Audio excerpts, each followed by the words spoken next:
Bonjour et bienvenue sur Nuage Magique pour un essai des superchargeurs V3 250 kW à Londres. A tout de suite.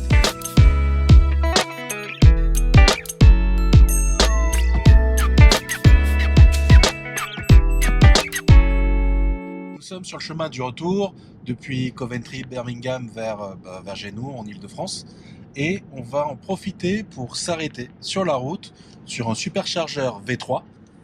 Donc ce sont les nouveaux superchargeurs. Pour l'instant, ils étaient présents aux États-Unis et depuis peu, il y en a un qui a été mis en service à Londres et une autre station qui a été mise en service en Chine. Le but de ces stations, c'est de réduire de manière significative les temps de charge sur la route. Donc le superchargeur est juste de l'autre côté de la route. On va voir le T de Tesla, là, à l'instant.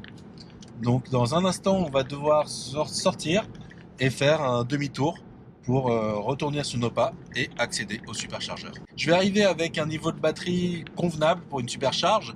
Donc j'avais visé entre 5 et 10%, je suis pile au milieu à 7%. Donc là, on va faire une session de charge de 7% jusqu'à, je pense, 85%. Ça devrait être suffisant largement suffisant pour continuer notre route. Et ça sert à rien de charger beaucoup plus haut que ça, parce que à partir d'un certain seuil, la charge va devenir lente et ce sera pas un avantage pour le parcours qu'on a à faire. C'est quand même étonnant qu'ils aient fait le superchargeur V3 européen, le premier, ici dans l'agglomération. J'aurais plutôt imaginé ça sur vraiment l'autoroute, parce que là, typiquement, depuis quelques peut-être dizaines de kilomètres, on a dû ralentir. Les superchargeurs, ils sont bien quand la température est bien régulée. Quand on commence à freiner un petit peu, la température diminue et l'efficacité de la supercharge diminue aussi un peu. Alors ça y est, on y arrive. C'est un petit peu trompeur, le chemin est un peu compliqué, mais on y est arrivé sans embûche, sachant qu'on y était déjà allé à l'aller, donc on savait à peu près où on mettait les pieds. Donc voilà le superchargeur. Il est au niveau d'un magasin Tesla. On va voir s'il y a du monde. Oui, il y a du monde qui est déjà là. Mais un des avantages de cette V3, des superchargeurs, c'est que chaque station de charge est indépendante. Ce qui fait que même si on a quelqu'un qui est à côté de nous qui se met à charger, ça ne peut pas nous ralentir. Donc ici on va se mettre en marche avant pour commencer. On voit que c'est bien marqué up to 250 kW. Donc là on a bien les superchargeurs V3. On va se mettre en marche arrière. Juste avant, je vais vous montrer les anciens. Ici, c'est marqué up to 150 kW. Tout à l'heure, je vais sortir de la voiture et je vais vous montrer quelques détails supplémentaires.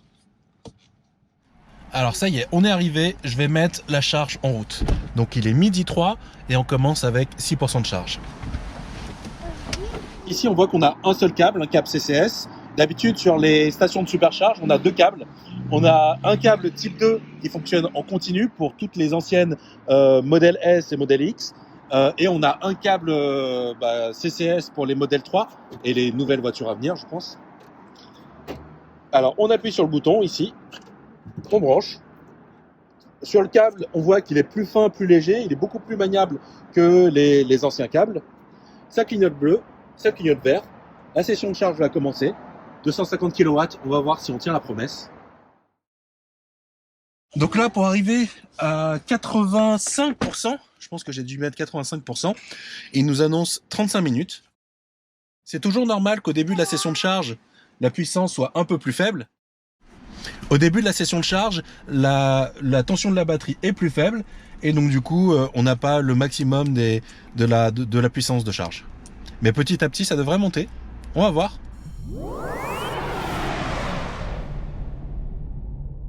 Donc là, on est déjà pas mal, à 210 kW. Alors ça y est, je pense qu'on n'est pas loin du pic de puissance. On est à 226 kW. Cette voiture n'avait jamais vu de puissance de charge aussi élevée. Je ne sais pas si on va aller jusqu'aux 250 kW.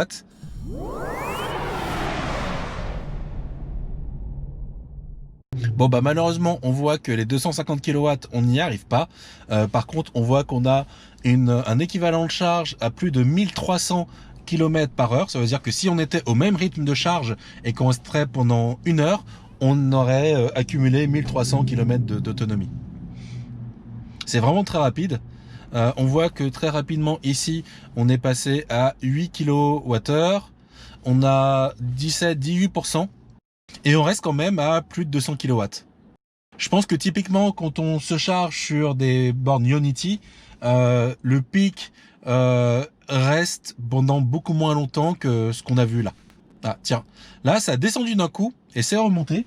Je pense que ici, il y a quelqu'un qui a dû se brancher ou se débrancher.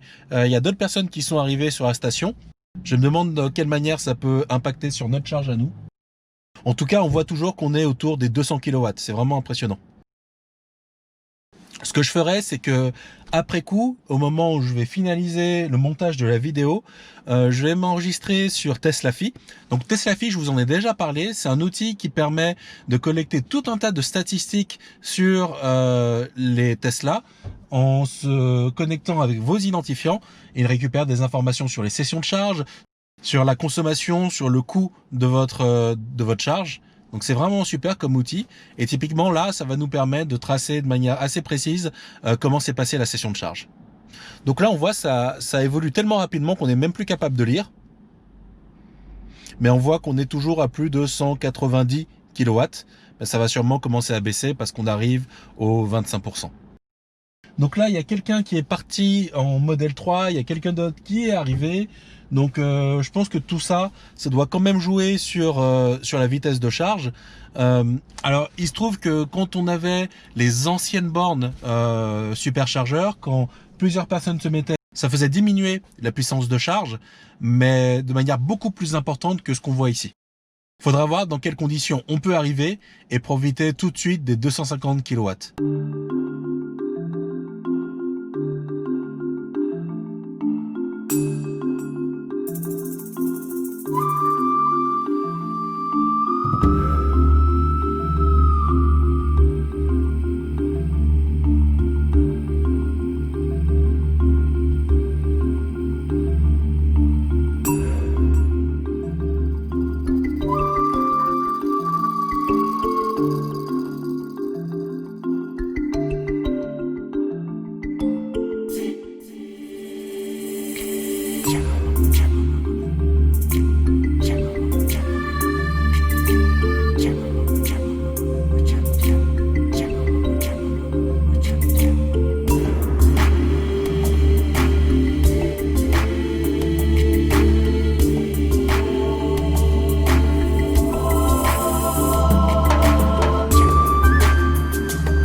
Alors ça y est, on va y aller. En fait, on a dépassé les 75% de niveau de charge. C'est largement suffisant pour continuer notre route. Et on voit que là, on a diminué à 65 kW de puissance de charge. Donc ça commence à vraiment plus valoir le coup de rester ici.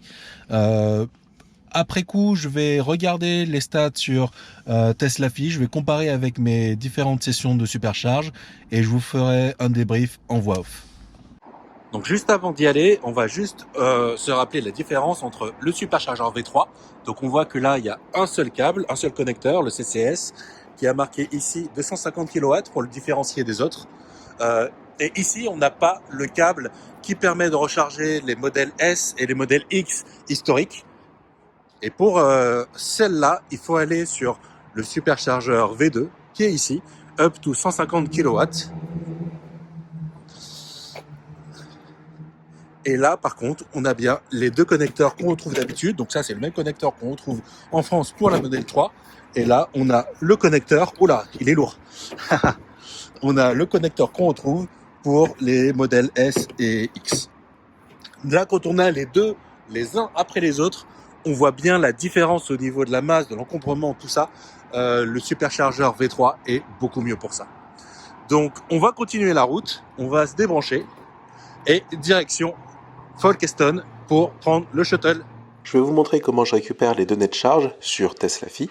Là, au niveau de l'entête, on a les infos principales qui apparaissent. Mais ce qui va nous intéresser, c'est ce qui se passe dans charge. Là, en l'occurrence, j'ai mis la date des sessions de charge qui m'intéressent. Donc, c'est le 29. Je vais dans Rechercher. Je vais avoir 3 sessions qui s'affichent. Je vais afficher en détail cette première et cette deuxième session. Donc ici, on voit les sessions de charge qui ont été effectuées le 29. Les deux sessions qui nous intéressent, ce sont celle-ci et celle-ci. Toutes les deux commencent à peu près 5 à 6% et finissent autour des 80%. La première session ici, c'est bien sur la borne superchargeur V3. Donc là, c'était à Londres. Et cette deuxième, c'est un superchargeur V2 dans le nord de la France. Là, on a les deux onglets qui se sont ouverts. On va regarder d'abord l'onglet superchargeur V3. Donc ici, on voit un pic. On voit un pic à 226 kW. En vert, j'ai l'évolution de la vitesse de charge en km par heure. En jaune, j'ai l'évolution de la puissance de charge. Et en bleu, j'ai l'évolution du niveau de charge de la batterie. Donc voilà, un premier graphe. Et le deuxième graphe, c'est ce que j'ai obtenu en allant sur la station superchargeur V2 dans la Somme, dans le nord de la France. Donc là, on voit qu'on va plafonner à 147 kW, ce qui est déjà vraiment pas mal, avec une vitesse de charge de 965-966 km par heure. Ce qui va être intéressant, c'est de comparer ces datas sur les mêmes graphes. Donc ici, j'ai collé les informations venant de Tesla Phi. J'ai pu assez facilement les recaler dans le temps. Et on va avoir d'un côté les informations pour la session de charge superchargeur V2. Et ici, on aura les informations de charge pour la station superchargeur V3. Donc sur le tableau, on voit comment ça évolue. Mais on va le faire de manière beaucoup plus visuelle ici en allant sur les graphes. Le premier graphe montre l'évolution de la puissance entre V2 et V3. En orange, j'ai mon superchargeur V3 et en bleu, j'ai mon superchargeur V2. On voit qu'on a un pic beaucoup plus important ici en V3 à 226 kW alors qu'en V2, je plafonnais à 147 kW. Je pense qu'à 147, on est vraiment au maximum de ce que la V2 peut fournir. Et typiquement, ça m'arrive régulièrement sur des V2 de plafonner entre 115 et 135 kW. Alors pour la V3, ici, j'arrive pas aux 250 kW promis. Je l'ai dit, quand je suis arrivé, il y avait déjà du monde qui était là. Avec le temps, ce sera intéressant de voir à partir de quand on peut vraiment tirer le maximum de la capacité des superchargeurs V3. Est-ce que le fait que des véhicules soient là limite de quelques dizaines de kilowatts? Bon, en tout cas, ça reste quand même clairement au niveau sur la première partie de la session de charge. Et dans une deuxième partie, on voit qu'on devient moins bon que sur des superchargeurs V2. Alors, il faudrait sûrement refaire cet essai plein de fois sur les mêmes stations pour voir si c'est cohérent et que ça se maintient dans le temps. Mais bon, voilà, sur le premier essai, voilà ce que ça donne. On a en fin de course ici une V2 qui est plus rapide qu'une V3. Mais avec ce qu'on a accumulé comme avance sur la première dizaine de minutes de session de charge, a priori, on est bon au niveau vitesse. Ensuite, un petit graphe sur l'évolution du niveau de charge entre superchargeur V2 et V3. On voit que la V3 va maintenir une petite longueur d'avance tout le long de la session jusqu'à environ, on va dire, 15 à 20 minutes. Je pense que on peut peut-être partir sur du 20 minutes. Et après, petit à petit, le superchargeur V2 va se rapprocher du superchargeur V3. Et ici, le rapprochement est encore plus visuel. Sur ce graphe, on montre l'évolution de l'énergie accumulée depuis le début de la session de charge entre V2 et V3. Et on voit de manière encore plus nette qu'après 20 minutes, ça se rapproche et que quelque part les deux superchargeurs deviennent quasiment équivalents. Le superchargeur V3 sera vraiment performant si on a des sessions de charge qui durent de l'ordre d'une vingtaine de minutes. En conclusion, est-ce qu'on peut dire que la puissance de charge de 250 kW des superchargeurs V3, c'est juste un argument marketing? On le verra. Faut peut-être un peu plus de retour sur expérience, de le tester dans plusieurs conditions pour voir ce que ça donne vraiment. Toujours est-il que dans mon cas, les 226 kW, c'était un pic, c'était pas un plateau, donc on était vraiment au maximum de ce que ça pouvait faire à cet instant-là. Et je dirais que au-delà de cet aspect marketing, qui a la plus grosse, qui charge plus rapidement, donc la performance brute, il y a quelque chose de mieux qu'on peut entrevoir à travers ces superchargeurs V3, c'est la capacité d'avoir des bornes de recharge qui fonctionnent à plein régime, alors qu'elles sont toutes en train de fonctionner en parallèle. Typiquement, en week-end de gros départ en vacances, avoir plein de modèles 3 qui chargent en parallèle avec des puissances supérieures à 100 kW. Donc déjà, si jamais ça, on arrive à le faire, ce sera déjà très bien. Superchargeur V2 comme V3, à chaque fois, nous avons été de notre côté des réactifs limitants parce qu'on a pris du temps pour manger avec notre enfant, le changer, se reposer. Et à chaque fois, c'est la voiture qui a eu à nous attendre et pas l'inverse. Donc V2 ou V3, je dirais que c'est du très bon. Mais le V3, en période de grand départ en vacances, ce sera du très très bon. Voilà, à la prochaine sur Nuage Magique.